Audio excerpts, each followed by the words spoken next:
Himachal Pradesh police में कार्यरत पूर्व सैनिकों ने ओक ओवर में आयोजित एक समारोह में मुख्यमंत्री ठाकुर सुखविंदर सिंह सुक्खू का आभार व्यक्त किया। राज्य सरकार के हाल ही में लिए गए निर्णय के तहत 246 पूर्व सैनिकों को हेड कांस्टेबल तथा 115 को सहायक उप निरीक्षक एएसआई के रूप में नियुक्ति प्रदान की गई है। इस अवसर पर मुख्यमंत्री ने हेड कांस्टेबल सुधीर शर्मा और कांस्टेबल रवि दत्त की पाइपिंग समारोह में भाग लिया।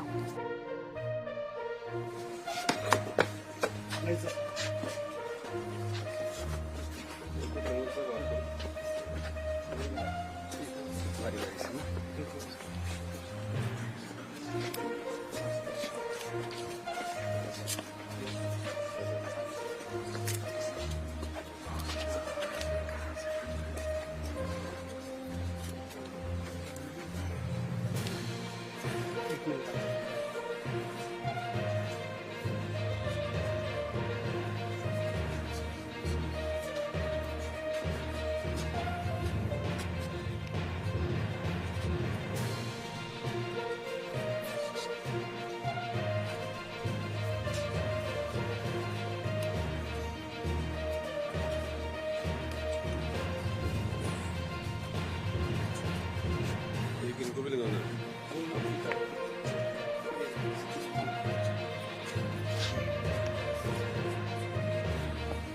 अच्छा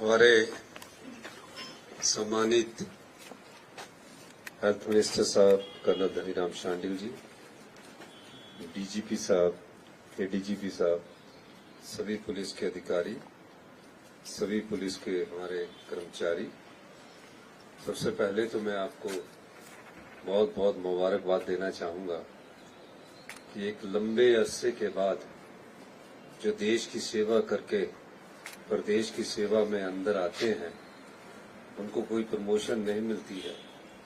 पहले देश की सीमाओं पर खड़े रहते हैं अपनी जान देने के लिए, और फिर जब पुलिस में आपके लिए जो भर्ती है वो की जाती है, जिस पद पर आप नियुक्त होते हैं इससे पहले उसी पद पर आप रिटायर हो जाते थे, तो एक सम्मान की कहीं कमी पाई गई थी। उस सम्मान को ध्यान में रखते हुए हमने आपको ये अधिकार दिया कि ऑनरेरियम हमने कांस्टेबल से हेड कांस्टेबल बनाए और हेड कांस्टेबल से ऑनरेरियम आपके एएसआई बनाए।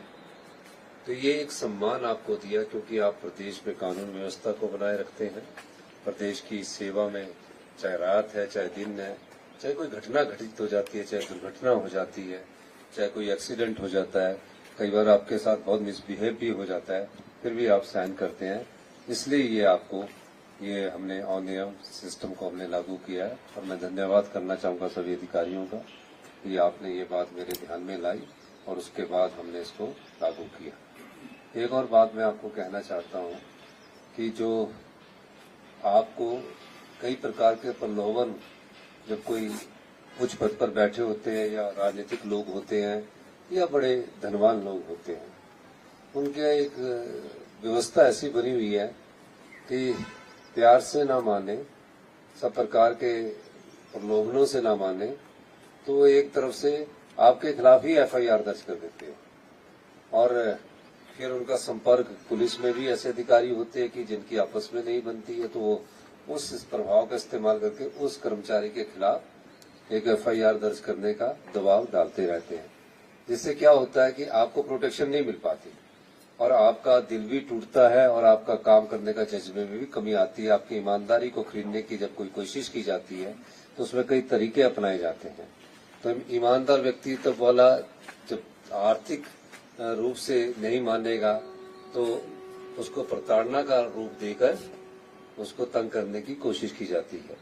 अधिकारियों को तो ये प्रोटेक्शन थी, लेकिन जो कर्मचारी आयु है इन्वेस्टिगेशन ऑफिसर उसको ये प्रोटेक्शन नहीं थी। तो इस संदर्भ में ये भी एक महत्वपूर्ण आपके पुलिस में सुधार है, ये व्यवस्था परिवर्तन है। और आप ये भी देख रहे हैं कि कितनी अधिक हम पुलिस में भर्ती कर रहे हैं। अग्निवीर के बाद प्रदेश को बहुत नुकसान हुआ है। हमारे एक्स सर्विसमैन सर जो बेचारे थे वो हमेशा देश की रक्षा के लिए जाते थे।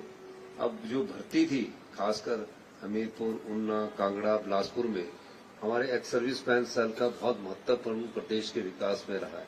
अपने बच्चों को पढ़ाया उन्होंने और देश की रक्षा की। फिर 18 साल बाद वो पेंशन में आ गए, कोई ऑनरेरी सूबेदार आ गया, कोई हवलदार आ गया।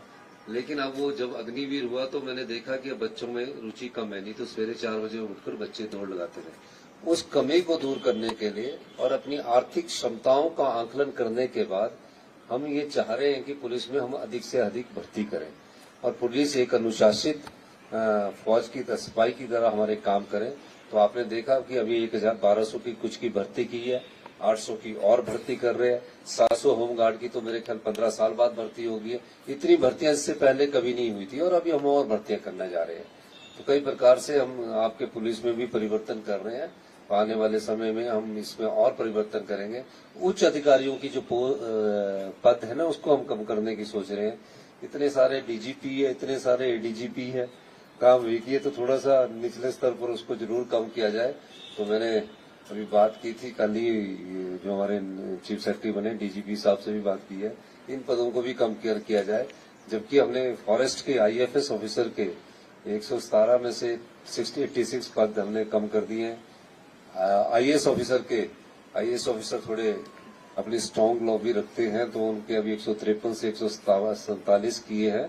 उसको भी मैंने कहा कि अभी इतनी जरूरत नहीं है, छोटा सा प्रदेश है, 75 लाख का प्रदेश है। उसके कारण क्या हो रहा कि जो बड़े पद है बहुत ज्यादा रेगुलेशंस हम इम्प्लीमेंट कर देते हैं, बहुत ज्यादा पोस्टें हम क्रिएट कर देते हैं। कार्य एक ही है, मैंडेट एक ही है, पर उस मैंडेट को हमने कई भागों में बांट दिया है। को रिलेटेड मैंडेट भी है, उसको भी कई भागों में बांट दिया है। सिर्फ पोस्टें क्रिएट करके उसमें अपने अधिकारी की फौज ज्यादा हो गई है। पुलिस में तो ठीक है, लेकिन नीचे कर्मचारियों की फौज कम होगी। तो निचले स्तर पर हम ज्यादा भर्ती करेंगे, वो ज्यादा काम करेंगे और वो सब बैठ के आपसी मेलजोल से ही होगा। इन्हीं शब्दों के साथ मैं आप सब लोगों का बहुत बहुत धन्यवाद करता हूं और डीजीपी साहब को भी मुबारकबाद देना चाहूंगा कि जिस प्रकार चिट्टे के खिलाफ हम एक्शन ले रहे हैं। एक मैंने एसओपी बनाई है, मैं आपको भी दूंगा। मैंने खुद काफी उसमें बात की है। एंड टू एंड में हम बहुत सक्सेस रहे हैं पिछले काफी समय से। एसपी शिमला भी बहुत अच्छी तरह काम कर रही है और भी एसपी हमारे जो है वो अच्छे काम कर रहे हैं। लेकिन कुछ रिपोर्ट्स हमें सीआईडी से तो आती ही है, लेकिन कुछ रिपोर्ट्स हमारी अपनी भी है, क्योंकि मैं संगठन में रहा हूं तो सब जगह हमारे भी सेल है। तो कुछ रिपोर्ट्स ऐसे आ रही कि कहीं जगह चिट्टों के साथ पुलिस के लोग भी संबंधित पाए जा रहे हैं। मैं इन्फॉर्मेशन आपको दूंगा और मैं चाहूंगा कि आप तुरंत प्रभाव से जो युवा है, चिट्टे में हम किसी से कम्प्रोमाइज नहीं करेंगे। कोई सहानुभूति मत रखना। हम उनको अरेस्ट करने नहीं आ रहे हैं, हमको रिहेबिलिटेट भी करना है। और मैं इस 7 तारीख को डी एडिक्शन सेंटर जो मशोबरा में है उसका मैं उद्घाटन भी करने जा रहा हूं। और हम कांगड़ा में भी एक डी एडिक्शन सेंटर जो टांडा में है उसको भी हम शुरू करने जा रहे हैं। कई बच्चे गलती से फंस जाते हैं, फिर वो कोरियर बन जाते हैं कि हम मटेरियल लाते हैं, तो उनको भी हमने रिहेबिलिटेट करना है। लेकिन जो सरदार है, इनके सरगना है, उनको तो हम जेल की सलाखों के बीच पाएंगे। अगर उसमें कोई पुलिस का कर्मचारी सम्मिलित पाया जाता है तो उसके खिलाफ हम सख्त से सख्त कार्रवाई करेंगे। ये मैं कहना चाहता हूँ। आपने हमारी बात सुनी, आपका बहुत बहुत धन्यवाद। वीडियो से जुड़े रहने के लिए धन्यवाद। हमारे चैनल को सब्सक्राइब कीजिए अभी।